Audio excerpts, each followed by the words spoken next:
चलिए बेटा आगे चलते हैं। नेक्स्ट इज आज हम रिवीजन करेंगे कैपेसिटर चैप्टर का। हालांकि कैपेसिटर और करंट इलेक्ट्रिसिटी के मिलके भी कुछ सवाल बन सकते हैं और उसके सवाल भी IIT-JEE एडवांस के अंदर पूछ सकते हैं। मैं कोशिश करूंगा कि जितने भी कॉन्सेप्ट कैपेसिटर में होता है लगभग हम हर कॉन्सेप्ट को एक बार कम से कम किसी न किसी सवाल के थ्रू टच करें।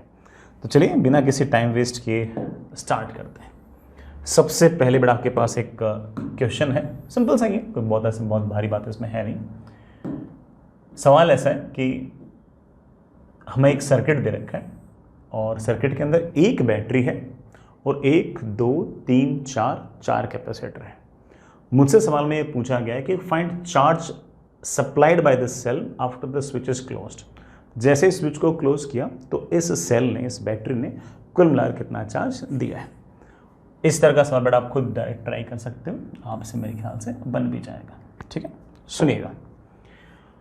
ये आपके पास बेटा 6 वोल्ट का बैटरी है और इसके साथ मैंने ऐसे 2 माइक्रोफैराड का कैपेसिटर लगा रखा है।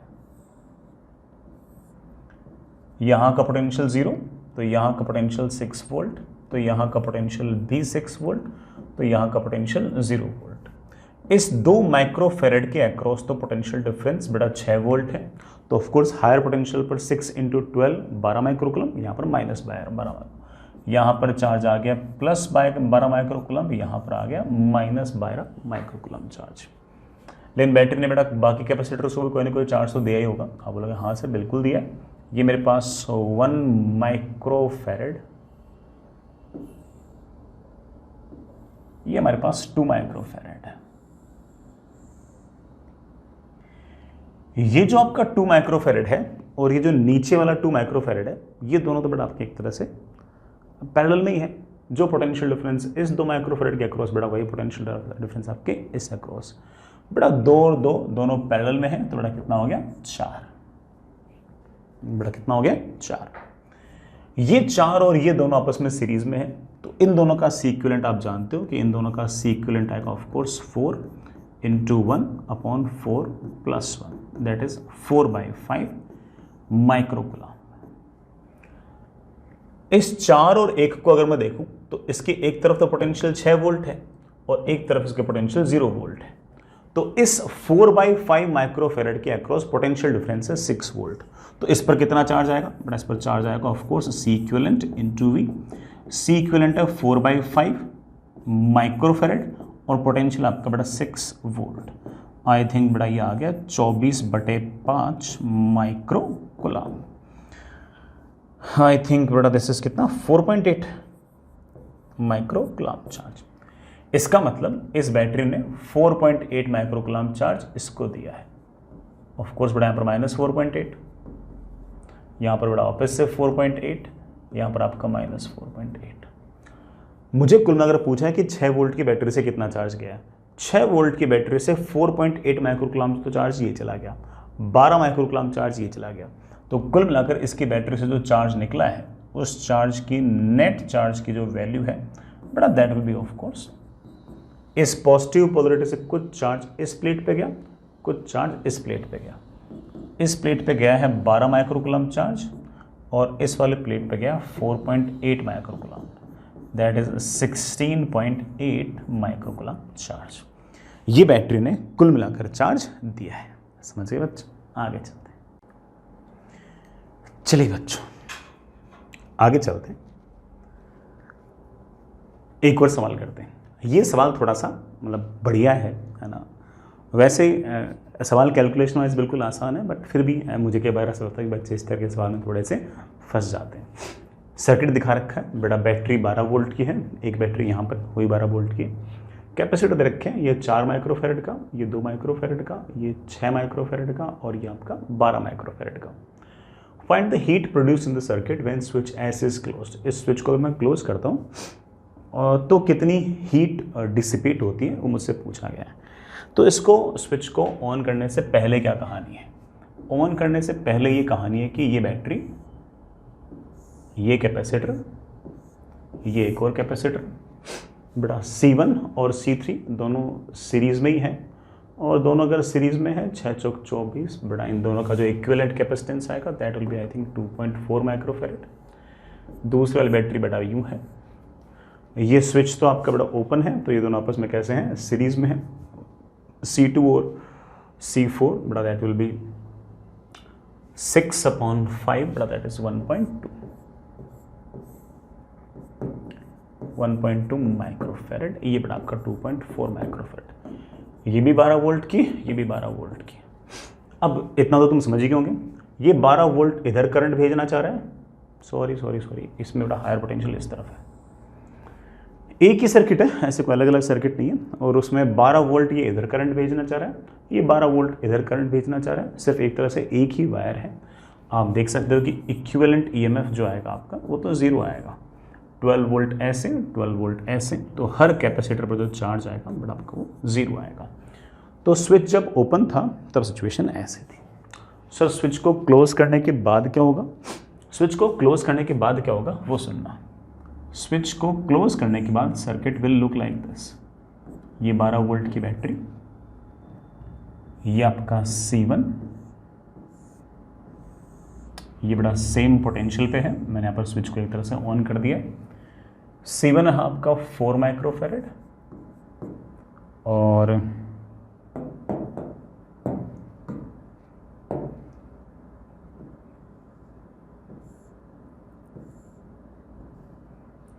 C2 है आपका 2 माइक्रोफेरेड।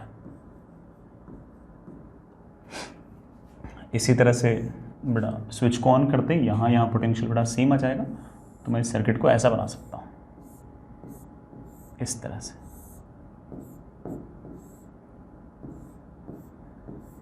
सुनना आप अगेन, बड़ा आपके पास ये 12 वोल्ट की बैटरी है, ये मेरे पास C3 है। C3 की बड़ा वैल्यू मैंने मुझे रखी है 6 माइक्रोफेरेड, और ये क्या नाम है इसका, C4 मुझे रखा है 3 माइक्रोफेरेड। अब ये अपने आप में एक अलग सर्किट है, ये अपने आप में एक अलग सर्किट है। This circuit and this circuit are different circuits है ना। बैटरी जितना चार्ज देगी ऑफ कोर्स उतना ही चार्ज वापस आ जाएगी। मान लो बेटा इसने Q1 चार्ज दिया, तो यहाँ पर चार्ज आ गया Q1, यहाँ पर चार्ज आ गया -Q1। ये चलते चलते चलते चलते Q1 बड़ा भागा यहाँ आ जाएगा, यहाँ पर अपने आप आ जाएगा -Q1। आप इस बात को देख पा रहे होंगे मेरे ख्याल से, सब बच्चों को नज़र भी आ गया होगा कि बैटरी Q1 देगी तो Q1 ही वापस ले लेगी। इसी तरह से यहाँ पर देखो, मान लो कि इस बैटरी ने Q2 चार्ज दिया, तो ऑफ कोर्स Q2 वापस भी लेगी। देखना बेटा, Q2 चार्ज भागा यहाँ गया, सामने वाली प्लेट पे -Q2, यहाँ से Q2 भागा यहाँ पर गया, यहाँ पर Q2, यहाँ पर -Q2, क्योंकि Q2 यहाँ चला गया। ये Q1 Q2 हम बड़े आराम से निकाल सकते हैं, हमारे लिए कोई बहुत बड़ा टास्क है नहीं। गौर करना बेटा, जो चार्ज इस कैपेसिटर पर वही चार्ज इस कैपेसिटर पर, तो ये 4 और 2 जो है ये बड़ा आपके एक तरह से सीरीज में है, तो इन दोनों का इक्विवेलेंट कैपेसिटेंस आएगा ऑफ कोर्स 4 × 2/4 + 2, बड़ा इक्विवेलेंट कैपेसिटेंस आ गया 4/3 माइक्रोफेरेड। ईएमएफ है 12 वोल्ट का, तो ऑफ कोर्स जो चार्ज देगा उसकी वैल्यू होगी 12 वोल्ट × 4/3 माइक्रोफेरेड। मेरे ख्याल से बड़ा 16 माइक्रोकुलम चार्ज आ गया। लो बेटा, इस बैटरी ने कुल मिलाकर 16 माइक्रोकुलम का चार्ज दिया है। यहाँ पर ऑफ कोर्स 16 माइक्रोकुलम चार्ज, इसके पास भी 16 माइक्रोकुलम चार्ज। इसकी कहानी भी मोर और लेस ऐसी है। ये 6 और 3 बड़ा आपस में दोनों पैरेलल में नहीं है, कैसे हैं, सीरीज में। जो चार्ज इस पर वही चार्ज इस पर। इक्विवेलेंट कैपेसिटेंस आएगा 6 × 3/6 + 3, बड़ा I think that comes out with 2 microfarad. 12 volt की बैटरी है, तो कुल मिलाकर कितना चार्ज देगी बेटा बैटरी, तो आप बोलोगे sir that is C equivalent × potential difference, that comes out with 24 microcoulomb. तो कुल मिलाकर बड़ा बैटरी ने चार्ज जो दिया है दैट इज 24 माइक्रोकुलम। ये 24 माइक्रोकुलम चार्ज दिया है। अब बात आई हीट लॉस की, कितनी हीट लॉस है, सब कर लेंगे बेटा। मैंने आपको सिखा रखा है कि जो भी बैटरी वर्क डन करती है वो या तो सिस्टम की पोटेंशियल एनर्जी को चेंज करने में काम आता है, बाकी जो बचा वो सारा का सारा हीट। अब देखो इस बैटरी ने कितना वर्क डन किया, 12 वोल्ट × 16 माइक्रोकुलम, ये इसका वर्क डन है, दैट इज आई थिंक 12 × 16 माइक्रोजूल। इस बैटरी ने कितना वर्तन किया? इस बैटरी ने वर्तन किया 12 × 24 माइक्रो जूल। ये कहाँ जाएगा? ये सिस्टम के बड़ा वर्तन में, सॉरी सिस्टम की पोटेंशियल एनर्जी को चेंज होने में। शुरुआत में कैपेसिटर्स के पास किसी प्रकार का कोई चार्ज था ही नहीं, अब चार्जेस हैं, अब तो बड़ा चार्जेस हैं। इसके पास एनर्जी Q²/2c, इसके पास एनर्जी Q²/2c। हालांकि अलग अलग लिखने की जरूरत नहीं है, बड़ा इन दोनों का इक्विवेलेंट कैपेसिटेंस तुम जानते हो बेटा कितना है? 16 माइक्रोफैरेड। तो आप ऐसा कह सकते हो कि इन दोनों के पास मिलाकर जो एनर्जी आई है वो आई है बेटा कितनी? Q²/2 times c।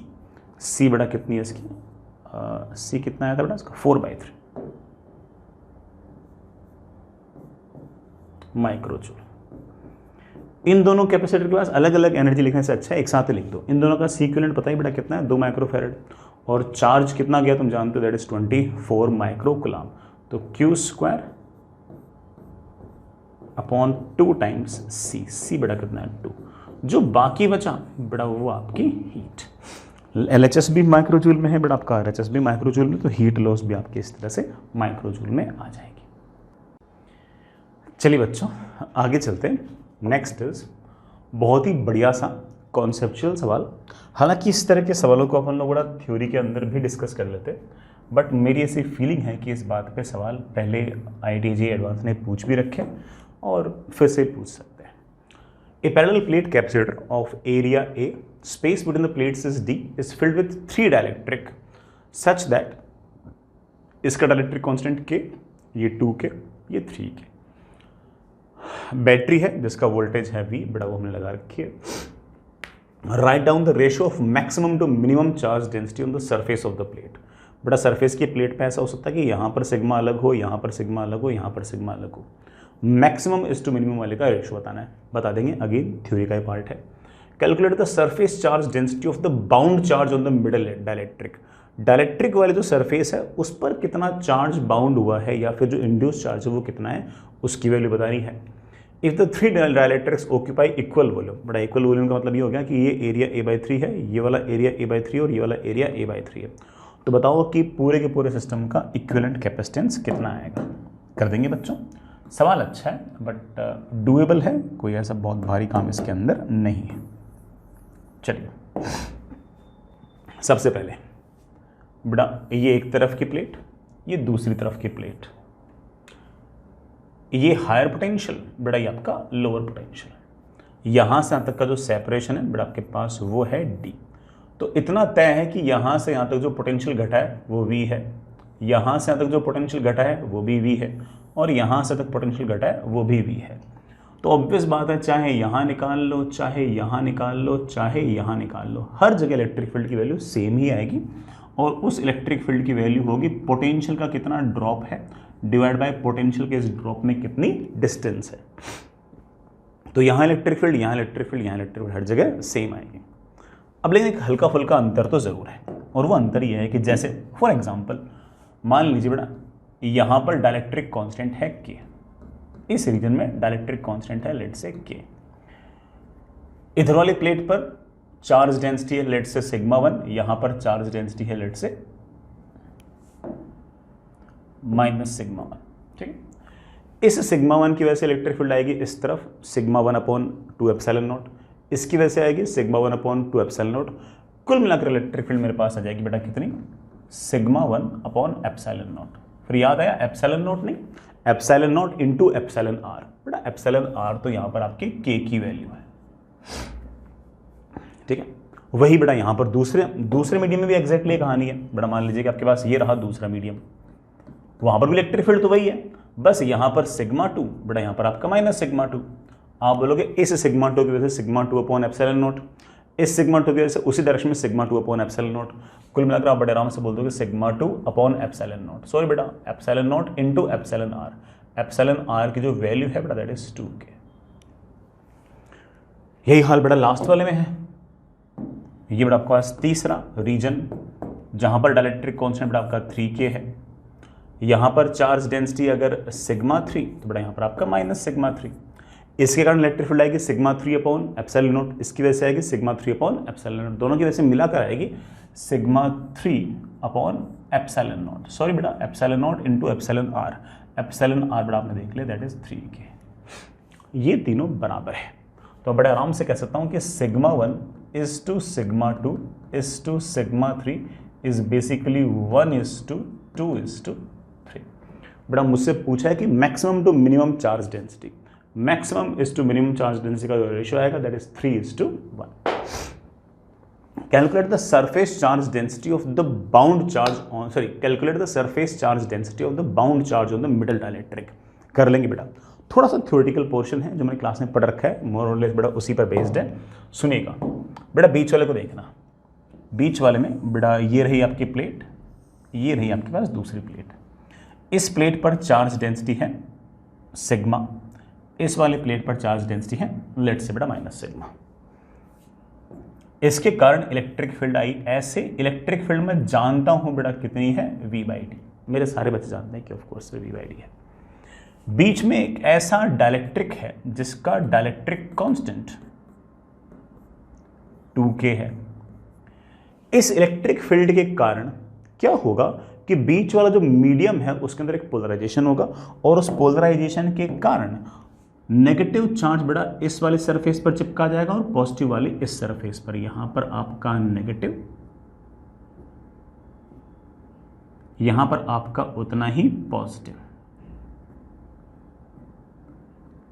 इसे हम बोल सकते हैं प्लस सिग्मा बी, इसे हम बोल सकते हैं बेटा कितना, माइनस सिग्मा बी।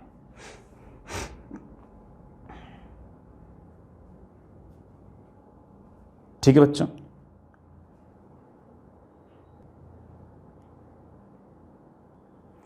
अब जरा सुनिएगा आराम आराम से बड़ा, पूरी की पूरी अच्छे से बड़ा बात सुनिएगा। ये जो सिग्मा है और ये जो माइनस सिग्मा है, अगर मान लो बीच में डाइलेक्ट्रिक ना होता, डाइलेक्ट्रिक ना होता तो इस प्लेट की वजह से इलेक्ट्रिक फील्ड आती है सिग्मा अपॉन 2 एप्सिलॉन नॉट, इस माइनस सिग्मा की वजह से सिग्मा अपॉन 2 एप्सिलॉन नॉट। कुल मिलाकर इलेक्ट्रिक फील्ड आती है सिग्मा अपॉन एप्सिलॉन नॉट। ये आती हमारी कोई ना कोई इलेक्ट्रिक फील्ड। अच्छी बात है बेटा, ये इलेक्ट्रिक फील्ड आती है ऐसे, ये इलेक्ट्रिक फील्ड आती है ऐसे।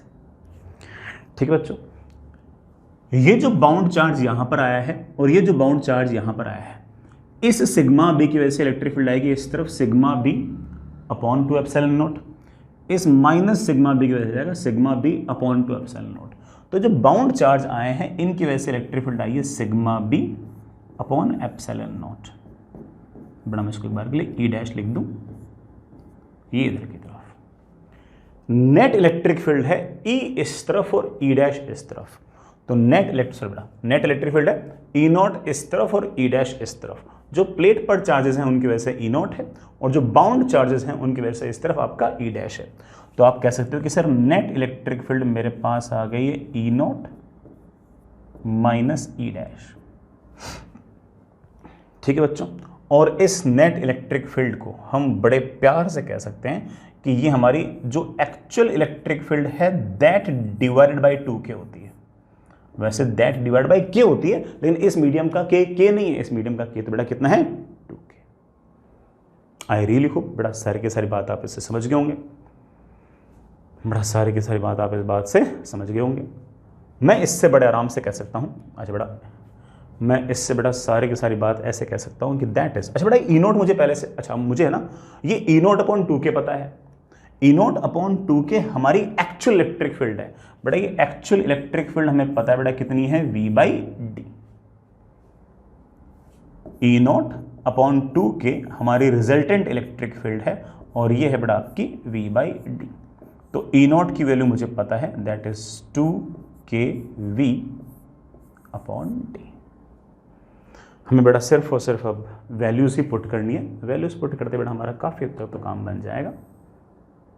सुनना बेटा, ई नोट की बेटा मेरे पास वैल्यू है 2 times kV upon d minus आपकी बेटा ई डैश, ये बाउंड चार्जेस के कारण electric field should be equal to बेटा ऑफ कोर्स आपकी जो रिजल्टेंट इलेक्ट्रिक फील्ड है that is V/d।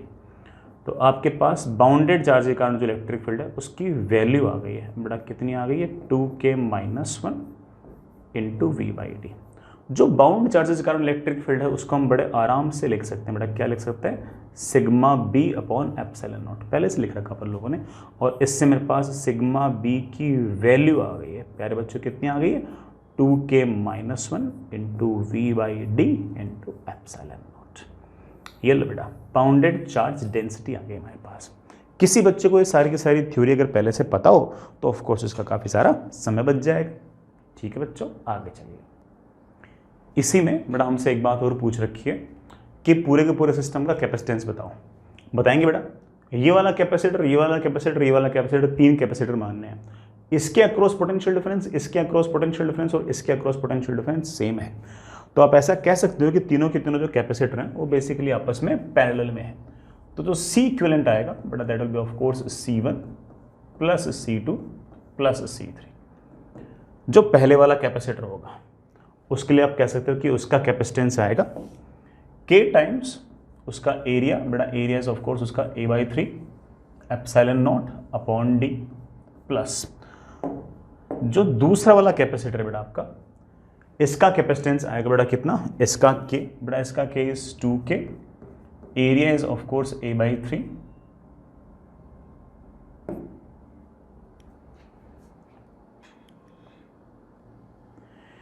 Area is बेटा of course A/3 epsilon not upon D.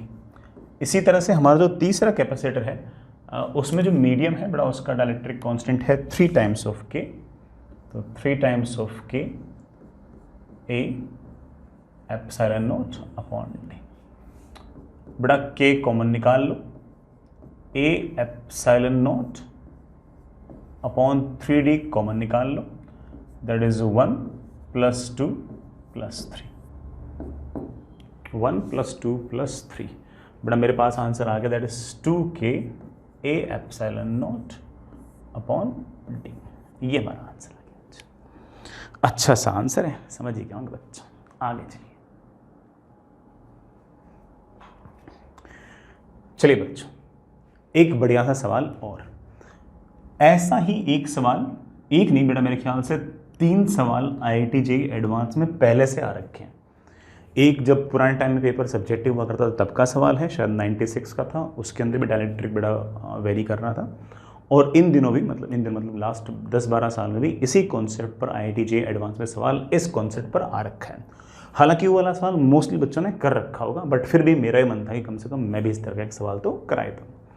A parallel plate capacitor has a square plate of side L, तो ये length L, बड़ा ये length भी L। Plates are kept vertical at a distance d between them. Space between the plates is filled with a dielectric whose dielectric constant changes with height x. जैसे जैसे ऊपर जाओगे लगातार बड़ा K की वैल्यू चेंज होगी और कह रहे हैं कि एक्सपोनेंशियली चेंज होगी e⁻⁴ beta times x, where beta is some positive constant. Potential difference हमने V लगा रखा है। पहला सवाल पूछ रखा है, plot the variation of surface charge density on the positive plate of the capacitor. जो पॉजिटिव प्लेट है कैपेसिटर की उसका जो सिग्मा है उसे as a function of X plot करो। बिल्कुल करेंगे, सुनिए बच्चों। ये मान लीजिए कि आपके पास एक प्लेट, ये बड़ा आपके पास मान लीजिए कि पहली वाली प्लेट,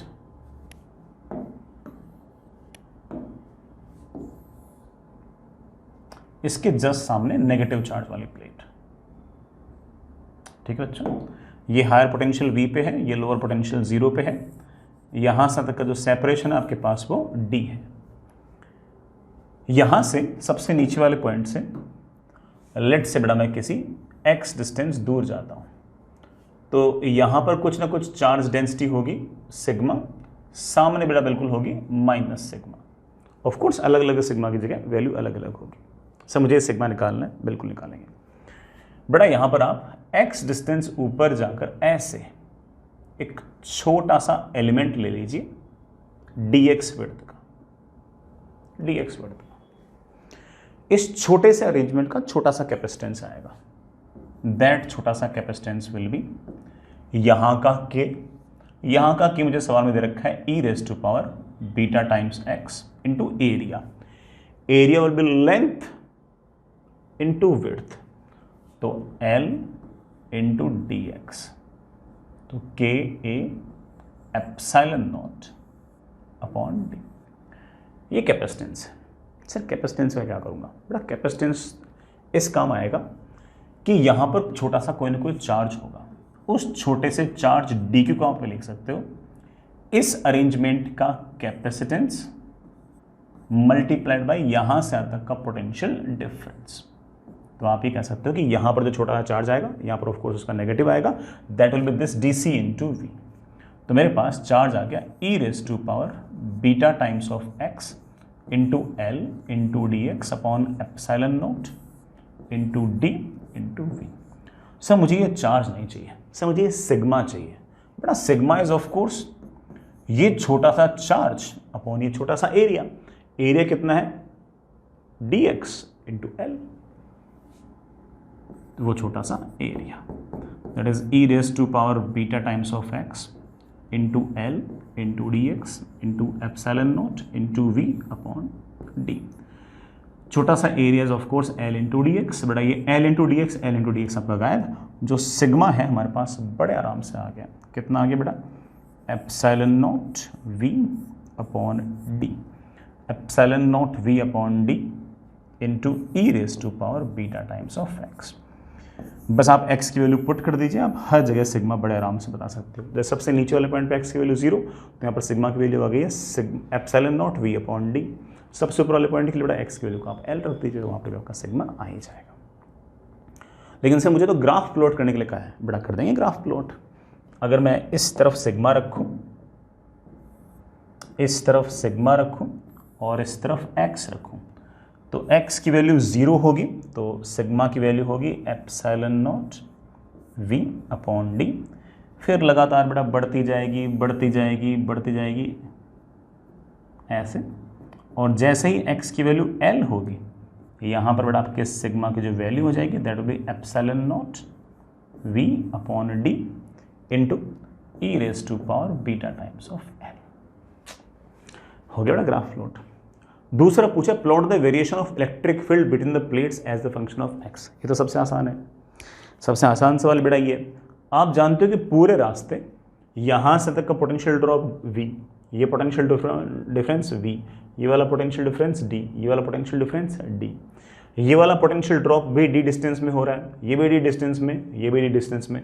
तो हर जगह इलेक्ट्रिक फील्ड की वैल्यू सेम आएगी एंड दैट विल बी यहाँ से यहाँ तक का पोटेंशियल डिफरेंस डिवाइड बाय यहाँ से यहाँ तक का सेपरेशन। ये वाला पोटेंशियल डिफरेंस x के साथ वेरी कर ही नहीं रहा। आप सीधा बोल सकते हो कि सर इलेक्ट्रिक फील्ड जो है वो x के साथ वेरी नहीं करेगी, बल्कि इलेक्ट्रिक फील्ड कांस्टेंट रहेगी। x की वैल्यू 0 से लेके l तक, और कितनी रहेगी constant, of course v by D रहेगी।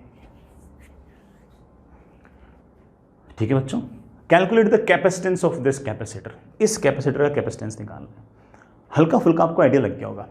मैं ऐसे x डिस्टेंस पर छोटा सा कैपेसिटर लूंगा और ऐसे इनफाइनाइट नंबर ऑफ कैपेसिटर लूंगा। एक यहाँ लूंगा, एक यहाँ लूंगा, एक यहाँ लूंगा, एक यहाँ, एक यहाँ, एक यहाँ। ये सारे के सारे कैपेसिटर अगर ध्यान से देखो तो सबके अक्रॉस पोटेंशियल डिफरेंस तो सेम है। सबके अक्रॉस अगर पोटेंशियल डिफरेंस सेम है, इसका मतलब सारे के सारे कैपेसिटर आपस में पैरेलल में है। अगर पैरेलल में है तो आप जानते हो कि इक्विवेलेंट कैपेसिटेंस जो आएगा वो आएगा, इन सबको जोड़ दो भाई, C1 plus C2 plus C3 जोड़ दो। सर जोड़े कैसे, देखो भाई, इस इकलौते कैपेसिटर का कैपेसिटेंस आपको पता है, ऐसे ही एक यहाँ होगा, एक यहाँ होगा, एक यहाँ होगा, सारे के सारे आपस में पैरेलल में है। तो इक्विवेलेंट कैपेसिटेंस निकालने के लिए सारे के सारे कैपेसिटर्स को जोड़ दो। तो ऐसा काम करो, it should be integration of DC। बड़ा देखना, L epsilon naught D integration of e raise to power beta x into D x. X की बेटा वैल्यू कहाँ से कहाँ तक वेरी करनी है, 0 से लेके l तक। मेरे पास आ गया L epsilon not upon D, e raise to power beta x का इंटीग्रेशन होगा e raise to power beta x upon beta. x की बेटा वैल्यू कहाँ से कहाँ तक इंटीग्रेट, 0 से लेके l तक। l ठीक है, एप्सिलॉन नॉट ठीक है, बीटा ठीक है, d ठीक है। x को अगर l रखता हूं तो e raise to power beta times of l, x को अगर 0 रखता हूं तो e रेज टू पावर 0 बड़ा कितना होता है, 1। This is the equivalent capacitance of the system. ये हमारे पूरे पूरे सिस्टम का इक्विवेलेंट कैपेसिटेंस। समझ गए बच्चों? आगे चलते हैं। चलिए बच्चों आगे चलते हैं। नेक्स्ट इज बड़ा बहुत ही बढ़िया सा सवाल। अगेन ये सवाल ऐसा है जो हमने थ्योरी के अंदर भी कवर कर रखा है, बट मतलब एग्जैक्टली वाला सवाल तो नहीं, ऐसा सवाल और ऐसी बातें हम लोगों ने थ्योरी के अंदर कवर कर रखी है। हालांकि हमने इसको इलेक्ट्रोस्टैटिक चैप्टर में पढ़ा था, लेकिन इस तरह का सवाल कैपेसिटर में पूछ सकते हैं। 4 large identical metallic plates are placed as shown in figure, but ऐसे पैरेलल पड़ी है। ये सेपरेशन डी, ये सेपरेशन डी, ये सेपरेशन 2D। पहली वाली प्लेट को और चौथी वाली प्लेट की तो अर्थिंग कर रखी है। Areas of each plate is a. Find charge appearing on the right side of the plate 3। बड़ा प्लेट 3 के इस वाले सरफेस पर कितना चार्ज आएगा ये पूछा है। प्लेट 1 और 2 के बीच में कितना पोटेंशियल डिफरेंस है मुझसे ये पूछा है। ठीक है, अच्छी बात है, सब कर देंगे, कोई खास बड़ा काम नहीं है। अच्छा, प्लेट 2 के पास पहले से Q चार्ज है और बाकी सारी के सारी प्लेट्स आपके न्यूट्रल हैं। ये एक्चुअली सवाल में बोला क्या बेटा, मैंने अपनी मर्जी से नहीं कहा। ये आपके पास पहली प्लेट, ये बड़ा आपके पास दूसरी प्लेट, ये आपके पास तीसरी प्लेट और ये आपकी चौथी प्लेट। आराम से सुनना। पहली वाली जो प्लेट है हमने इसकी अर्थिंग कर रखी है। जो लास्ट वाली प्लेट है मैंने इसकी भी अर्थिंग कर रखी है। जो दूसरे नंबर की प्लेट है उसके पास टोटल चार्ज Q था। यहां पर अगर स्मॉल q आ गया तो यहां पर of course Q minus Q आ गया। सामने वाले फेस पर जस्ट अपोजिट चार्ज आएगा तो यहां पर of course minus of Q minus Q आएगा। यहाँ पर Q आएगा तो यहाँ पर माइनस Q आएगा। नेट चार्ज तो बेटा 0 है तो यहाँ पर Q आएगा। सामने वाले सरफेस पर ऑफ कोर्स माइनस Q आएगा। एक कॉन्सेप्ट है, मैं उसको बहुत ज़्यादा डिटेल में तो नहीं बोल सकता, मैंने क्लास में बहुत डिटेल बता रखी है। और वो ये बात कि जो वो वाली प्लेट है और ये वाली प्लेट है, इसका राइट मोस्ट चार्ज और लेफ्ट मोस्ट चार्ज दोनों बराबर होंगे, पहली बात तो। लेकिन जैसे आप अर्थिंग कर दोगे वैसे ही इस प्लेट के इधर वाले सरफेस पर इस Q का और इस Q का तो कोई रोल ही नहीं है, क्योंकि दोनों के कारण इलेक्ट्रिक फील्ड नेट 0 आएगी। इस माइनस Q और इस Q के कारण कोई रोल नहीं है, उन दोनों के कारण इलेक्ट्रिक फील्ड 0 आएगी। इस चार्ज और इस चार्ज के कारण भी यहाँ पर इलेक्ट्रिक फील्ड 0 आएगी। तो इसका मतलब इस प्लेट के राइट वाले फेस पर 1 2 3 4 5 6 इन 6 चार्जेस की वजह से नेट इफेक्ट तो 0 आएगा। अगर इसके पास मान लो कि 5 कूलम आपने चार्ज रख भी दिया तो वो 5 कूलम चार्ज सारा का सारा एक दूसरे को रेपेल करेगा। ऑफकोर्स इनमें से कोई इसको अट्रैक्ट नहीं करेगा। वो रेपेल करेगा तो ऑफकोर्स वो जितना दूर जाना चाहेगा उतना दूर जाएगा। किसके थ्रू दूर जाएगा? अर्थ के थ्रू दूर जाएगा और यहाँ पर चार्ज बच जाएगा 0। मैं इसको दूसरे शब्द में ऐसा कहता हूँ कि अर्थिंग कर दे तो उसका पोटेंशियल 0 होना चाहिए। अब इन सब की वजह से तो नेट इफेक्ट 0 है, सिर्फ और सिर्फ खुद के चार्ज का इफेक्ट बचा है। पोटेंशियल 0 होने के लिए वो वाला चार्ज बड़ा क्या होना चाहिए? 0 होना चाहिए। इस वाले सरफेस पर जो चार्ज है वो 0 होना चाहिए। वो सारा सारा चार्ज बड़ा कहाँ भाग जाएगा? अर्थ में भाग जाएगा। अगर आपने कोई चार्ज दिया तो सारा सारा चार्ज अर्थ में चला जाएगा। और अगर यहाँ पर चार्ज 0 तो यहाँ पर भी चार्ज आपका 0। आई होप ये कॉन्सेप्ट याद रहेगा। Left most charge equals to right most charge. और अगर अर्थिंग कर रखी तो सारा का सारा ये जो चार्ज होगा ये अर्थ के अंदर चला जाएगा, जस्ट बिकॉज कि इस सरफेस के अलावा बाकी सबका इफेक्ट तो कैंसिल हो गया। और यहाँ पर जो भी चार्ज जो भी पोटेंशियल आएगा वो सिर्फ और सिर्फ खुद के कारण आएगा। और अर्थिंग करने पर पोटेंशियल क्या होना चाहिए? 0। तो यहाँ पर चार्ज आपका 0। आगे चलते हैं। अब देखो यहाँ पर चार्ज लेट से पॉजिटिव, यहाँ पर होता है चार्ज नेगेटिव, तो इलेक्ट्रिक फील्ड आएगी ऐसे E1। मैं उसकी वैल्यू लिख सकता हूँ, that is charge upon 2a epsilon not. इसके कारण भी charge upon 2a epsilon not, same direction में है।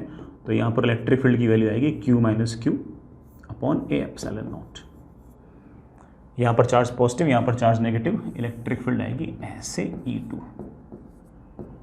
कितनी आएगी बेटा? Q upon 2a epsilon not. इसके कारण भी Q upon 2a epsilon not, बेटा कुल मिलाकर Q upon a epsilon not. यहाँ पर चार्ज पॉजिटिव, यहाँ पर चार्ज नेगेटिव, इलेक्ट्रिक फील्ड आएगी ऐसे। मैं उसको एक बार के लिए E3 लिख देता हूँ। अगेन बेटा कितनी? Q upon a epsilon not. लेकिन सर ये Q निकालो कैसे? निकाल लेंगे बेटा, सुनना। लेट्स से यहाँ का पोटेंशियल V है तो मैं जानता हूँ यहाँ का पोटेंशियल 0 है। यहाँ का पोटेंशियल पता नहीं बेटा कितना है, V डैश है, लेकिन यहाँ का पोटेंशियल 0 है। क्योंकि इसकी अर्थिंग कर रखी है, इसकी भी अर्थिंग कर रखी है। जो पोटेंशियल यहां से यहां तक ड्रॉप हुआ है वही पोटेंशियल यहां से यहां तक ड्रॉप हुआ है। यहां से यहां तक पोटेंशियल ड्रॉप हुआ है E1 इंटू डी, यहां से यहां तक जो पोटेंशियल ड्रॉप हुआ है that is of course E2 into 2D, बड़ा डिस्टेंस 2D है, ठीक है, प्लस यहां से यहां तक ड्रॉप हुआ है that is E3 into D, D से डी कैंसिल, मेरे पास आ गया E1 is equal to 2 times E2 plus E3, तो E1 is Q minus Q upon A epsilon naught is 2 times E2 that is Q upon A epsilon naught plus E3 that is Q upon A epsilon naught, बड़ा A epsilon cancel, small q की value आ गई है capital Q by 4, और ऐसे ही आते यहाँ पर चार्ज आ गया है Q बाई 4, यहाँ पर चार्ज आ गया है माइनस Q बाई 4, यहाँ पर चार्ज आ गया है Q बाई 4, यहाँ पर चार्ज आ गया माइनस Q बाई 4, यहाँ पर चार्ज ऑफ कोर्स आ गया है 3Q बाई 4, और यहाँ पर चार्ज ऑब्वियस बात है माइनस 3Q बाई 4, सामने वाले फेसेस पर तो चार्ज इक्वल एंड अपोजिट हो गया बेटा। Find potential difference between plate 1 and 2, plate 1 और प्लेट 2 के बीच में पोटेंशियल डिफरेंस निकालो, निकाल देंगे। यहाँ का पोटेंशियल तो 0 है, इलेक्ट्रिक फील्ड के अपोजिट जाओगे तो पोटेंशियल बढ़ेगा, आप बोलोगे कितना हो जाएगा, मैं कहूँगा बेटा ऑफ कोर्स E1 इंटू यहाँ से तक की डिस्टेंस, E1 इंटू यहाँ से आते के distance that is E1 into beta of course small D. E1 कितना है, E1 बेटा हम निकाल चुके हैं Q minus Q upon A epsilon not, that is बेटा कितना 3Q upon 4 upon A epsilon not, बेटा कोई दिक्कत तो नहीं है, स्मॉल Q की वैल्यू बेटा Q बाई 4 आई थी, तो that is 3Q by 4 A epsilon not into बेटा आपका D। ये आपका यहाँ से तक का पोटेंशियल डिफरेंस आ गया। हम यहाँ का पोटेंशियल निकाल सकते हैं, यहाँ का पोटेंशियल भी पता है, यहाँ से तक कितना घटेगा, of course E2 into 2D, यहाँ से डिस्टेंस आपकी कितनी है 2D, तो हर प्लेट का पोटेंशियल निकाल सकते हैं। भाई इसका तो 0 है, इसका निकाल दिया, कोई कहते हैं इसका निकाल दो, निकाल देंगे। इसका 2 तरीके से निकाल सकता हूँ, यहाँ का V है तो यहाँ का आएगा V minus E2 into 2D, या फिर यहाँ का 0 है तो यहाँ का पोटेंशियल आएगा 0 plus E3 into D. Sir plus क्यों, इलेक्ट्रिक फील्ड के अपोजिट जाओगे तो पोटेंशियल बढ़ेगा, तो हम हर प्लेट का पोटेंशियल निकाल सकते हैं, कोई बहुत बड़ा टास्क नहीं है। चलिए आगे चलते हैं, नेक्स्ट इज एक सवाल और करते हैं। A parallel placed capacitor has plate area A, separation between the plates is equal to D, the material of dielectric constant K and resistivity rho, ऐसा मटेरियल जिसका डाइलेक्ट्रिक कांस्टेंट K है और resistivity रो है, वो हमने बीच में भर दिया है। The switch is close to connect the capacitor to a cell of EMF V, बड़ा EMF V से हमने इसको चार्ज कर दिया है। Right the steady state current in the circuit and charge on the capacitor. ये आपके पास बड़ा एक प्लेट, ये आपके पास दूसरी प्लेट, दोनों प्लेट्स के बीच जो सेपरेशन है वो आपके पास D है, दोनों प्लेट्स का जो क्रॉस सेक्शनल एरिया है वो आपके पास A है। V वोल्ट की बैटरी से हमने इसको चार्ज किया, और बीच में कोई रेजिस्टेंस है नहीं, तो फटाक से बड़ा पोटेंशियल आपका V हो जाएगा। अगर यहाँ का पोटेंशियल 0 होगा, बड़ा यहाँ का पोटेंशियल आपके पास V होगा। यहाँ तार तो लगा हुआ है, यहाँ बड़ा तार लगा हुआ है, यहाँ पोटेंशियल V है और यहाँ पोटेंशियल 0 है, तो ऑफ कोर्स बीच में एयर नहीं है, बीच में एक मीडियम है जिसकी रेजिस्टिविटी रो है, लेंथ बेटा ऑफ कोर्स D ही है, क्रॉस सेक्शनल एरिया बेटा आपके पास A है, तो इससे आप एक तरह से ऐसे रेजिस्टेंस मान सकते हो। इस रेजिस्टेंस से कुछ ना कुछ करंट आएगा ऐसे। जब स्टेडी स्टेट आ जाएगी उस टाइम पर क्या होगा कि जितना चार्ज यहाँ से भागेगा उतना ही चार्ज पीछे से बैटरी उसको लगातार देती रहेगी, और इस पर जो चार्ज है वो आपका कांस्टेंट हो जाएगा। यहाँ पर चार्ज प्लस Q, बड़ा यहाँ पर चार्ज आपका माइनस Q। इस पोटेंशियल डिफरेंस के कारण इस रेजिस्टेंस में से करंट गुजरेगा, और जितना करंट यूँ गुजरेगा उतना करंट आपका पीछे से आ जाएगा जब स्टेडी स्टेट आ जाएगी। पहले वाले सवाल मुझे स्टेडी स्टेट की बात कर रखी है। अगर यहाँ का पोटेंशियल 0 है और यहाँ का पोटेंशियल V है, तो मैं इस I को बड़े आराम से लिख सकता हूँ कि that is V upon resistance. इस मीडियम का resistance will be of course rho length upon A। Fair enough. Sir charge कितना होगा, सर चार्ज कितना होगा, बेटा charge will be of course C into V। Sir C कितना है, C बेटा ऑफ कोर्स आपका K A epsilon not upon D times of V। ये आपके स्टेडी स्टेट पर चार्ज और करंट की वैल्यू होगी। इसी के दूसरे पार्ट में मुझसे पूछ रखा है कि मैंने कभी न कभी स्विच को ओपन कर दिया, मैंने बेटा स्विच को ओपन कर दिया t इज इक्वल टू 0 पर, तो बताओ कैपेसिटर पर चार्ज किसी भी टाइम t पर कितना होगा। तो ये हमारा सिंपल सा एक डिके ऑफ चार्ज या फिर बड़ा डिस्चार्जिंग ऑफ कैपेसिटर का सवाल हो गया, उससे ज़्यादा कुछ भी नहीं है। ये आपका कैपेसिटर, ये आपका कैपेसिटर की दूसरी प्लेट, इन प्लेट्स के ऊपर जो चार्ज है वो शुरुआत में कितना है मुझे पता है, यहाँ पर चार्ज प्लस क्यू, यहाँ पर चार्ज माइनस क्यू, इस क्यू की वैल्यू मुझे पता है। जो स्विच आपने ऑफ किया, जो आपने बेटा स्विच को ऑफ किया, तो ये वाला मामला तो खत्म हो गया, लेकिन बीच में एक तरह से ऐसा मीडियम है जिसका रेजिस्टेंस मुझे पता है, इसका रेजिस्टेंस बेटा of course rho L upon A, इसके कारण करंट आएगा ऐसे, उस करंट आने से ऑफ कोर्स लगातार चार्ज की वैल्यू लगातार कम होगी। ये अगर t इज इक्वल्स टू 0 की कहानी है, तो किसी टाइम t पर कहानी ऐसी होगी कि ये रही प्लेट, चार्ज है q, ये रही बेटा दूसरी प्लेट, चार्ज है बेटा आपका माइनस क्यू, बीच में ऐसा अपने को रेजिस्टेंस लगा नहीं रहा है, जो मीडियम है उसी का रेजिस्टेंस मैंने लिख दिया है, that is equals to rho d upon A. Current आया ऐसे, इस करंट के कारण बेटा लगातार आपका जो Q है वो लगातार कम होगा। इस I को मैं दो स्टाइल से लिख सकता हूँ, इस I को मैं दो स्टाइल से लिख सकता हूँ। एक तो यहाँ से तक पोटेंशियल डिफरेंस अपॉन सी, यहाँ से तक का potential difference is of course Q upon C divide by resistance, resistance is of course rho D upon A. ठीक है बेटा, Q ठीक है, A ठीक है, रो ठीक है, D ठीक है। कैपेसिटेंस है कितना? कैपेसिटेंस बेटा ऑफ कोर्स है K times A epsilon not upon D, D से D गया, A से A गया। करंट की बेटा value of course will be Q upon upon upon upon K epsilon naught rho. एक तो बेटा आपके पास करंट की वैल्यू ही है, मतलब करंट का एक्सप्रेशन ही आ गया। मैं ये भी कह सकता हूँ कि ये जो I है it is the rate at which Q is decreasing, क्योंकि हमने इसको जो बैटरी से जोड़ रखा था ना वो वाला स्विच तो ऑफ कर दिया, तो यहाँ से करंट आ तो रहा नहीं, सिर्फ इस करंट के कारण लगातार Q घट ही रहा है। तो आप लिख सकते हो कि this I is of course your minus d Q by D T. कर लेंगे बेटा, तो सॉल्व। डी टी को ऊपर ले आइए, मेरे पास आ गया है d t upon k epsilon naught rho is equals to minus d q upon q. Integrate integrate, जब टाइम 0 था तो शुरुआत में चार्ज की वैल्यू कैपिटल क्यू है, बेटा कैपिटल क्यू हम सॉल्व में पहले से निकाल चुके हैं। किसी भी टाइम टी पर लेट्स बेटा आपका चार्ज है क्यू। जैसे हमने सॉल्व किया हमारे पास क्यू की वैल्यू आ गई है q times e raise to power minus t upon k epsilon naught rho. बड़ा एक क्यू हम शुरुआत में निकाल चुके हैं, बड़ा क्यू कितना है के ए, हाँ बड़ा क्यू कितना है k A epsilon not upon D into v into e raise to power minus T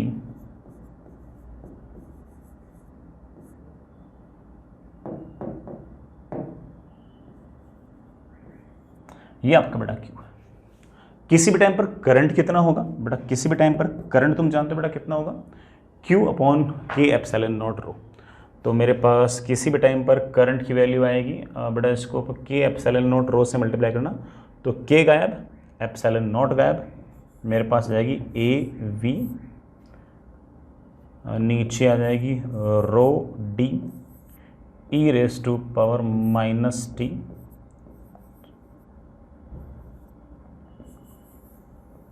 ये लेना। किसी भी टाइम पर कोई करंट पूछेगा तो हम करंट भी लिख सकते हैं, एक बार कैलकुलेशन जरूर चेक कर लेना, ठीक है बेटा आपका करंट है किसी भी टाइम पर। मैं एक बात और बड़ा क्लियर कर दूं कि ये जो करंट है इसका एक नाम भी होता है बेटा, इसका एक नाम भी होता है, it is also known as leakage current, it is also known as your leakage current. ये एक्चुअली एक प्लेट से दूसरी प्लेट में लीक हो रहा है, इसलिए इसका नाम बेटा हम लीकेज करंट भी निकालते हैं। समझ गए बच्चों इस बात को? आगे चलते हैं,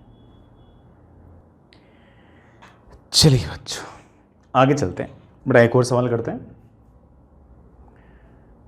हाँ बेटा बढ़िया सा सवाल है, हालांकि इस सवाल के जो पहले 2 पार्ट है वो तो काफ़ी आसान है, लेकिन इसका थर्ड पार्ट थोड़ा सा मैथमेटिकली टाइम टेकिंग है। आप चाहो तो खुद भी हल्का सा खुद ट्राई कर सकते हैं, ठीक है। हालांकि मुझे ऐसा लगता है कि इतने मैथमेटिक्स तो अपने हैंडल कर सकते हैं, बस थोड़ा टाइम लगता है उसमें। In the circuit shown in figure the switch S is closed at t is equal to 0। बड़ा स्विच है, इसको मैंने टी इक्वल टू 0 पर क्लोज किया है। The current in branch A B is represented by Z. बड़ा current को मैंने ऐसे जेड से रिप्रेजेंट किया है, और ए से बी जा रहा है तो उसे पॉजिटिव लेना है, और बड़ा बी से ए आ रहा है तो उसे नेगेटिव लेना है। Write down the value of Z immediately after the switch is closed. Very easy. Find the value of Z infinite time after the switch is closed. Again बड़ा very easy. Find this current Z as a function of time T. ये थोड़ा tough लग रहा है। And plot the variation of Z with time.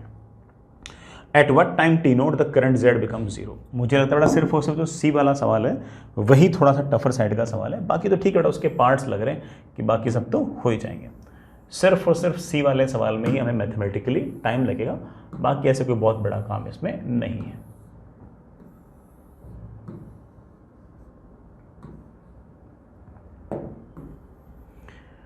चलिए बच्चों सोचते हैं। सबसे पहले ए ऑप्शन करते हैं। मुझसे पूछा है कि जस्ट स्विच ऑन करते ही क्या होगा।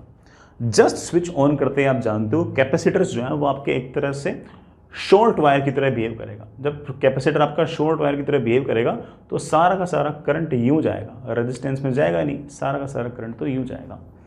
आपका जो सारा का सारा अरेंजमेंट है it will look like this. ये तो बड़ा ठीक है, शॉर्ट वायर है। ये resistance T is equals to 0 पर all the uncharged capacitors behave like short wire, और आपने ये रेजिस्टेंस R, ये बैटरी बेटा आपके पास V। करंट यू आया यू आया यू आया। अब बेटा करंट के पास दो रास्ते हैं, जीरो रेजिस्टेंस से जाए या R से, तो आप बोलो सर सारा करंट तो जीरो से जाएगा। अगेन दो रास्ते हैं, R से या जीरो से, जीरो से, जीरो से, जीरो से, जीरो से। पूरे रास्ते आप देख पा रहे हो कि सिर्फ और सिर्फ ये R रेजिस्टेंस है, बाकी तो zero zero zero zero zero. आप कह सकते हो कि T इज इक्वल्स टू 0 पर एक तरह से हमारा जो R इक्विवेलेंट है वो बड़ा कितना है, R ही है, और आपके बैटरी में से जो करंट निकला है उसकी वैल्यू है V/R, और सारा करंट यूं चलते चलते चलते चलते चलते ऐसा है। तो T इक्वल टू 0 पर तो आपके Z की वैल्यू भी V/R ही है।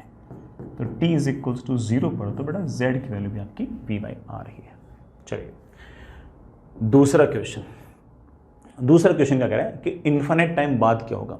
इन्फिनिट टाइम बाद आपके जो कैपेसिटर्स हैं वो आप जानते हो फुल्ली चार्ज हो जाएंगे और वो बिल्कुल ब्रोकन वायर की तरह बिहेव करेंगे। सो circuit will look like this. Circuit will look like this.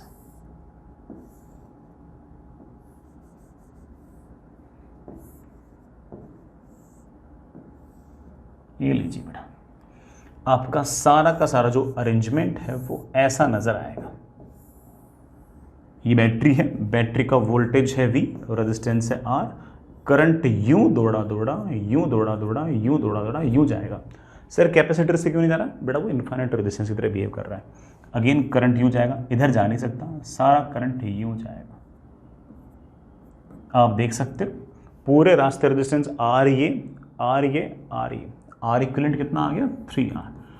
R equivalent की बेटा वैल्यू अगर 3R आ गई तो बैटरी में से जो करंट आएगा उसकी वैल्यू आएगी बेटा of course V/3R। Sir Z की वैल्यू क्या होगी, देखो बेटा करंट इस तार के अंदर ऐसे जाएगा V/3R, लेकिन ये वाला करंट यूं जा रहा है। इस करंट को पॉजिटिव बोला है, इस करंट को नेगेटिव बोला है, तो आप कह सकते हो कि सर Z की जो वैल्यू है वो मेरे पास एक्चुअली V/3R है, टाइम टेंडिंग टुवर्ड इन्फिनिटी पर। ये दोनों पार्ट ऑफ कोर्स बेटा थोड़े से इजियर साइड के पार्ट थे। किसी टाइम टी पर सारे के सारे अरेंजमेंट को सोचने में थोड़ा सा हमें टाइम तो लगेगा। तो चलिए सोचते हैं सी ऑप्शन कि किसी टाइम टी पर क्या होगा। किसी टाइम टी पर हमारा circuit will look like this. ये कैपेसिटर, ये रजिस्टर, ये तार, ये रजिस्टर, ये बड़ा फिर से आपका कैपेसिटर, ये लीजिए ये बैटरी रेजिस्टेंस R के साथ।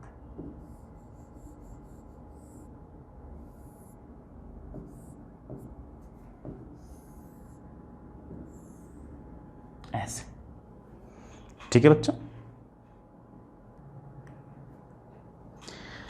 अगर हम थोड़ी सी सिमेट्री यूज करें तो इक्वेशंस हम थोड़ी सी कम बनाकर भी सोल्व कर सकते हैं।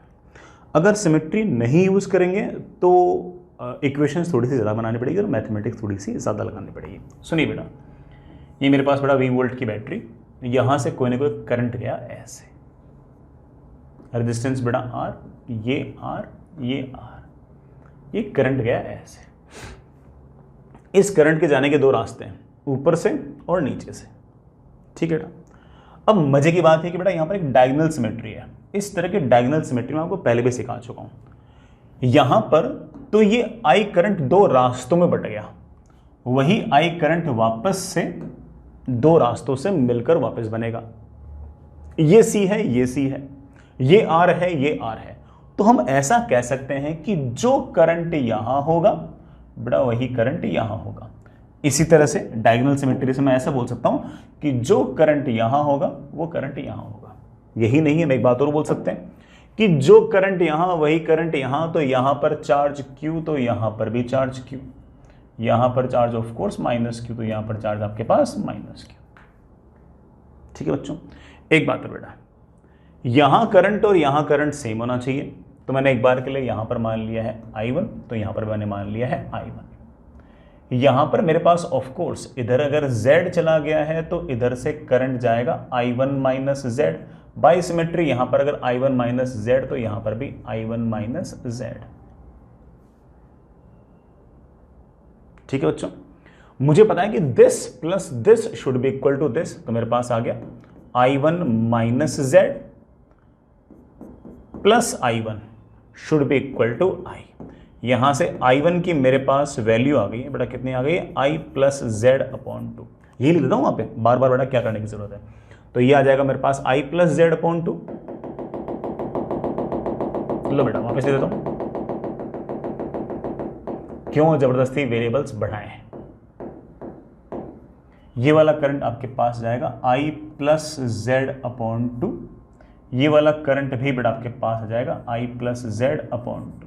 टोटल करंट बेटा I है, यहां से अगर I + Z/2 गया तो यहां से करंट जाएगा I - Z/2। जो करंट यहां बेटा वही करंट यहां पर करंट आएगा I - Z/2। सर इधर से कितना करंट जाएगा? This should be equal to this plus this, बेटा इसमें से इसको माइनस करना, तो जैसे हमारी एक्सपेक्टेशन है यहां से करंट जाएगा आपका Z यहां से है, I - Z/2 यहां से है, दोनों मिलकर हो गया I + Z/2। इस पूरी की पूरी इक्वेशन में 3 अननोन है। कौन से? Q एक अननोन है, I एक अननोन है और Z तीसरा अननोन है। 3 अननोन को सॉल्व करने के लिए मुझे कम से कम 3 इक्वेशन तो चाहिए। और उसमें से मैं क्या करूंगा कि मुझे Q में कोई इंटरेस्ट नहीं है, मुझे I में भी कोई इंटरेस्ट नहीं है, मुझे सिर्फ और सिर्फ Z में इंटरेस्ट है। जिसमें इंटरेस्ट है उसकी बात करेंगे। चलिए बच्चों, सबसे पहले इक्वेशन, चलते जाओ यहां से यहां V बढ़ा, चलते जाओ रेजिस्टेंस में करंट की तरफ गया तो -R, चलते जाओ बड़ा एक बार रेजिस्टेंस के थ्रू चलना, चलते जाओ -I - Z/2 × R। बड़ा चलते जाओ, यूं चलो रेजिस्टेंस के थ्रू I - Z/2 × R। बड़ा 2 से मल्टीप्लाई कर दो, जहां से चले थे वहीं पहुंच गए। कोई दिक्कत है बेटा? यूं चलते मैं सिर्फ रेजिस्टेंस वाले के थ्रू गया। यहां से मेरे पास इक्वेशन आ गई V = IR plus I - Z × R। बड़ा 2 से 2 कैंसिल हो गया ना, IR प्लस I - Z/2R। बड़ा मेरे पास आ गया V = 2IR - ZR। बड़ा this is my equation number 1। मैं पहले बोल दूं I में मुझे कोई इंटरेस्ट नहीं है, Q में मुझे कोई इंटरेस्ट नहीं, मुझे Z में इंटरेस्ट है। सवाल में पूछा है Z है। चलिए बच्चों, एक और केवल लगाते हैं। Q भी बड़ा मुझे, अच्छा चलो एक काम करते हैं तुम इस बात को जानते हो कि इस वाली प्लेट पर जो Q है उसके चेंज होने की रेट क्या है? आप कह सकते हो कि dQ/dt इज बेसिकली यहां पर आने वाला करंट, बेटा यहां पर आने वाला जो करंट है बेटा that is of course I + Z/2। This is my equation number 2। हो सकता है बेटा मेरे पास कभी ना कभी काम आ जाए। अब तीसरी इक्वेशन बेटा तुम एक बार केवीएल और लगाओ। इस बार बेटा Q को एलिमिनेट करने के लिए ऐसे लगा दो, यूं चलता बेटा, यहां से चलते V, चलते जाओ चलते जाओ चलते जाओ, माइनस क्यू बाई सी, चलते जाओ चलते जाओ चलते जाओ, minus Q by c is equals to 0। Oh sorry बेटा, बीच में एक आई आर भी था, मेरी गलती। हाँ बेटा, चलते जाओ चलते जाओ चलते जाओ, v minus I R minus Q by C, minus Q by C, तो minus 2q by C. This is my third equation. सीधी सी बात है, 3 इक्वेशन है, 3 वेरिएबल है, सोल्व हो जाएंगे। 3 इक्वेशन 3 वेरिएबल, बड़े आराम से बड़ा सारा का सारा अरेंजमेंट सोल्व हो जाएगा। हमें तो सिर्फ और सिर्फ q को उड़ाना है, और किसे उड़ाना है, और किसे उड़ाना है, और बेटा मुझे उड़ाना है। ऑब्वियस बात है बेटा, किसको उड़ाना है बेटा, आई को उड़ाना है। ये 2 चीज़ें उड़ के बेटा हमारा बड़े आराम से काम बन जाएगा। चलिए बच्चों, हमारे पास जो अरेंजमेंट दे रखा है उसको देखते हैं। बेटा ये जो आई आर लिखा हुआ है, पहले तो इसको उड़ाते हैं। मेरे पास आ गया v माइनस आई आर। बेटा आई आर को मैं बड़े आराम से लिख सकता हूँ, क्या आई आर को मैं लिख सकता हूँ v/2 plus ZR upon should be equal to 2q by C. 2q by C की मेरे पास आ गई वैल्यू v/2 minus ZR upon 2, v minus ZR upon 2।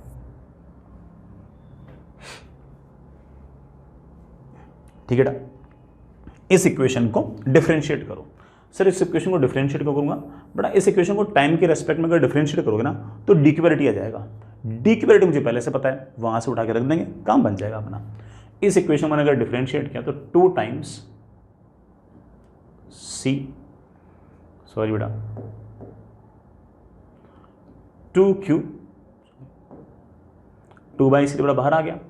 q का differential is of course dq by dt। v/2 constant है बेटा, differential 0 minus r upon 2, z का डिफरेंशियल टाइम के रेस्पेक्ट में of course dz by dt। Sir ये डिक्यूबिलिटी कहां से उठा के लिखेंगे? बेटा डिक्यूबिलिटी हम यहां से उठा के लिख देंगे और हमारे पास बेटा इक्वेशन आ जाएगी 2 by c into dq by dt। बेटा dq by dt is of course i plus z upon 2 should be equal to minus r by 2 into dz by dt। Sir वापस से आई आ गया। बेटा आई तो उड़ाना आता अपन को, आई से तो अपन कभी चिंता करते ही नहीं है। आई को मैं वापस से लिख सकता हूँ। बेटा आई को देखना मैं क्या लिख सकता हूँ, आई को मैं लिख सकता हूँ v प्लस सॉरी बेटा v upon 2r, v upon 2r। बड़ा वापस से देखना, मैं आई को क्या लिख सकता हूँ, आई को मैं लिख सकता हूँ v plus ZR upon 2r। तो मेरे पास आ जाएगा दैट विल बी, आई को मैं बड़े आराम से लिख सकता हूँ v/2 प्लस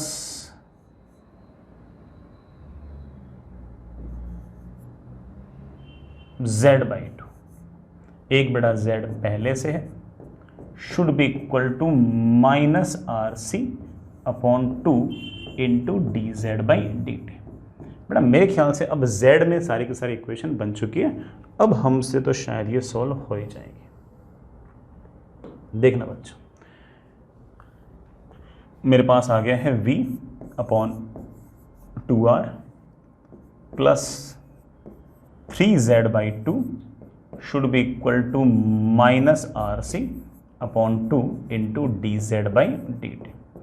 बेटा 2 से 2 कैंसिल कर लेंगे बेटा, अब तो सॉल्व यार है ना, अब तो कर लेंगे सॉल्व, अब थोड़ा कर लेंगे सॉल्व। हमारे पास आ गया minus dt upon RC is equals to dz upon, बेटा नीचे लिया ना, ये नीचे कितना आ गया v upon r plus 3z। Integrate ये हमारे पास बड़ा डिफरेंशियल इक्वेशन बन गई है अब z में। लेकिन लिमिट थोड़ा सा ना सोच समझ के डालना बेटा। बिल्कुल टाइम जब 0 था तब z की वैल्यू बेटा 0 नहीं थी, तब z की वैल्यू v/r थी। तब बेटा z की वैल्यू v/r थी, किसी भी टाइम t पर लेट्स से बेटा z की वैल्यू z है। चलो बच्चों अगले पेज पे सोल्व करते हैं। LHS का इंटीग्रेशन तो आ गया -t/RC। RHS का इंटीग्रेशन देखते हैं।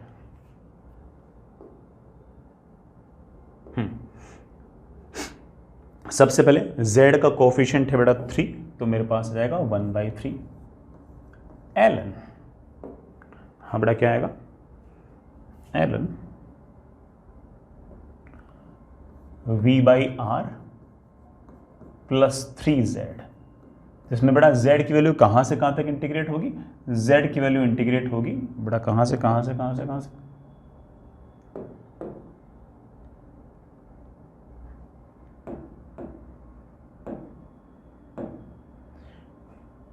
बड़ा z की वैल्यू इंटीग्रेट होगी v/r से z तक। एक बार चेक कर लो बड़ा, अपन ने सही तो कहा ना, z की बड़ा वैल्यू, हाँ बेटा v/r से, और इंटीग्रेशन अपन ने सही किया ना, v/r plus 3z, v/r plus 3z, बिल्कुल सही किया। मेरे पास आ गया -3t/RC is equals to ln, बेटा z को z रखना, v/r plus 3z upon v/r plus 3 times v/r, that comes out to be ln v/r plus 3z upon obvious बात है 4v/r। हमारे पास बड़ा क्या इक्वेशन आ गई है,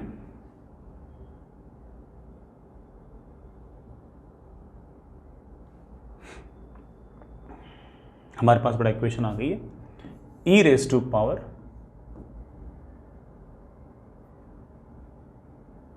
-3RT। बड़ा आर ऊपर कैसे आएगा, सॉरी मैंने यहाँ पर थोड़ी कैलकुलेशन मिस्टेक कर दी। यहाँ मेरे पास आ गया बड़ा 3 आया ऊपर, -3t/RC, सॉरी, तो मेरे पास आ गया e⁻³ -3t/RC is 1/4 plus 3z/4v/r। मेरे पास आ गया 3z/4v/r is equals to e⁻³ -3t/RC -1/4, और यहाँ से मेरे पास z की बड़ा वैल्यू आ गई बड़ा कितनी, 4v/3r इंटू e⁻³ -3t/RC -1/4। बड़ा एक बार कैलकुलेशन फिर से चेक करना, मेरे ख्याल से अपन ने सारा अरेंजमेंट सही सोल्व किया। हमने सही सोल्व किया नहीं कि एक बार चेक भी कर सकते हैं। एक बार मैं इस पूरे एक्सप्रेशन में t is equals to 0 put करता हूँ, बड़ा पुट करना, e⁻0 होता है 1 माइनस 1/4 बेटा कितना हो गया 3/4, और बेटा z की वैल्यू आ गई है v/r। क्या सचमुच बेटा z की वैल्यू शुरुआत में v/r थी क्या, आप बोलोगे हाँ सर बिल्कुल थी। Time tending toward infinity put करना, e⁻⁻ तो 0, और बड़ा वो 4 से 4 की वैल्यू कैंसिल, z की बड़ा वैल्यू मेरे ख्याल से आ गई है बड़ा कितनी, -v/3r। बड़ा टाइम टेंडिंग टुवर्ड इन्फिनिटी पर सच्ची में i की वैल्यू बड़ा -v/3r है क्या, बिल्कुल है, बिल्कुल। तो बेटा अपना काम बिल्कुल परफेक्ट है, कोई इतना इश्यू है नहीं, हमारा आंसर सही है। अच्छा मुझे ग्राफ प्लॉट करने के लिए कहा है बेटा, बिल्कुल ग्राफ प्लॉट करेंगे, बिल्कुल ग्राफ प्लॉट करेंगे। इसका ग्राफ प्लॉट, इस तरफ तो आपका z, इस तरफ बेटा आपका टाइम। जब टाइम 0 है तब आपके करंट की जो वैल्यू है, मतलब z की जो वैल्यू है दैट इज v/r। फिर लगातार एक्सपोनेंशियली वेरी कर रही है, फिर नेगेटिव भी होती है, और करंट लगातार यूं चलते बेटा ऐसे एक्सपोनेंशियल टाइप का कर्व आएगा, और टाइम टेंडिंग टुवर्ड इन्फिनिटी पर करंट की बड़ा वैल्यू कितनी हो जाती है, -v/3r होती है। Graph will be something like this. अच्छा इसी सवाल में एक बात और पूछ रखी है, क्या पूछ रखी है बेटा, कि किस टाइम पर आपका करंट 0 होगा, z वाला करंट आपका 0 होगा। तो बेटा किस टाइम पर होगा, 0, 0 तब होगा जब this time sorry e raise to power this should be equal to 1/4। तो उस टाइम पर ऑफकोर्स बेटा e raise to power 3t upon R C should be equal to ln 1/4। इसे मैं बड़ा आराम से कह सकता हूँ कि 3t upon R C is equals to ln 4। ln 4 बड़ा तुम 2 टाइम्स ln 2 भी लिख सकते हो, और यहाँ से मेरे पास उस टाइम की वैल्यू आ जाएगी। बड़ा कितनी वैल्यू आ जाएगी, मेरे पास वैल्यू आ जाएगी 2 times of R C upon 3 times ln 2। इस टाइम पर बेटा आपका जो करंट है वो 0 होगा, या फिर आप ऐसे कह सकते हो कि करंट में डायरेक्शन को चेंज करेगा। इस टाइम को मुझे टी नॉट बोल दिए। ग्राफ में मैं दिखा सकता हूँ कि ये रहा आपका वो वाला टाइम टी नॉट, ये रहा बेटा का टाइम टी नॉट। समझ गए बच्चों? थोड़ा सा कैलकुलेशन सवाल में ज़्यादा था, मैं पहले बोल दूं, और ये कैलकुलेशन तो तब थी जब सवाल में सिमेट्री थी। अगर सवाल के अंदर सिमेट्री ना होती बड़ा, फिर ऑब्वियस बात है कि हमें थोड़ा सा पंगा और आता। मान लो कि ये आर होता और ये 2r होता, या फिर ये सी होता और ये 2c होता, फिर मैं ऐसा बोल ही नहीं पाता कि देख बेटा यहाँ करंट और यहाँ करंट सेम। फिर उस केस में मेरे पास वेरिएबल्स और बढ़ जाते, वेरिएबल्स बढ़ जाते, मैं इक्वेशन बढ़ा लेता। मुझे तो केवल लगाना है, तो वेरिएबल्स बढ़ते तो मैं केवल भी लगा लेता, लेकिन ऑफकोर्स उनको सॉल्व करने में हमेशा थोड़ा सा टाइम थोड़ा ज़्यादा तो लगता ही लगता। तो सिमेट्री से हमें हल्की फुल्की मदद तो मिलती है। समझ गए बच्चों? आगे चलो।